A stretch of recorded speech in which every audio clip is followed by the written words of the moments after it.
मजदूरों की वापसी पर शुरू हुई सियासत। मोदी सरकार पर भड़कीं कांग्रेस अध्यक्ष सोनिया गांधी। मजदूरों से रेल यात्रा के रुपए लिए जाने पर उठाए सवाल। 1947 के बंटवारे से की मजदूरों के पलायन की तुलना। अब कांग्रेस उठाएगी मजदूरों के रेल टिकट का पूरा खर्च। कोरोना वायरस महामारी के खिलाफ लागू किए गए लॉकडाउन की वजह से मजदूर लंबे वक्त से दूसरे राज्यों में फंसे हुए थे, लेकिन 40 दिन के लंबे इंतजार के बाद मजदूरों को दूसरे राज्यों से उनके घर भेजा जा रहा है। मजदूरों को उनके घर भेजने के लिए केंद्र सरकार के आदेश के बाद श्रमिक स्पेशल ट्रेनें भी शुरू की गई हैं।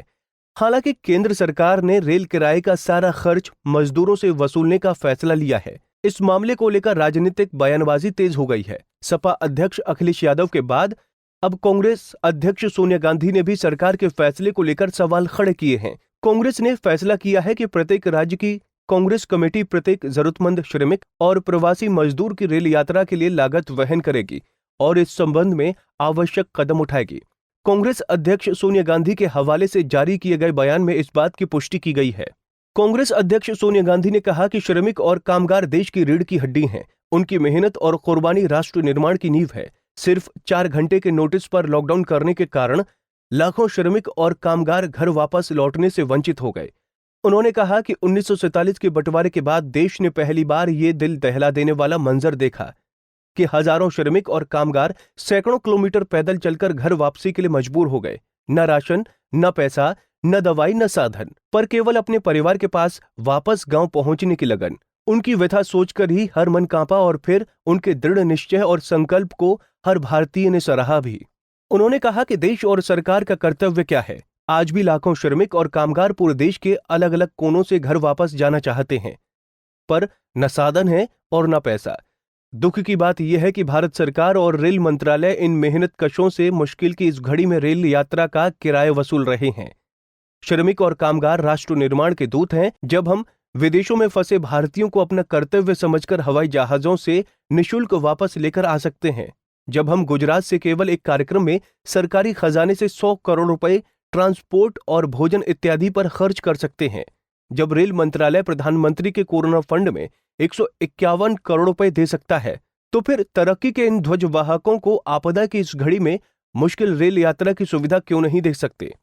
सोनिया गांधी ने आगे कहा कि भारतीय राष्ट्रीय कांग्रेस ने मेहनतकश श्रमिकों और कामगारों की इस निःशुल्क रेल यात्रा की मांग को बार बार उठाया है। दुर्भाग्य से न सरकार ने एक सुनी और न ही रेल मंत्रालय ने। इसलिए भारतीय राष्ट्रीय कांग्रेस ने यह निर्णय लिया है कि प्रदेश कांग्रेस कमेटी की हर इकाई हर जरूरतमंद श्रमिक और कामगार के घर लौटने की रेल यात्रा का टिकट खर्च वहन करेगी। कांग्रेस इस बारे जरूरी कदम उठाएगी। मेहनत कशों के साथ कंधे से कंधा मिलाकर खड़े होने के मानव सेवा के इस संकल्प में कांग्रेस का ये योगदान होगा।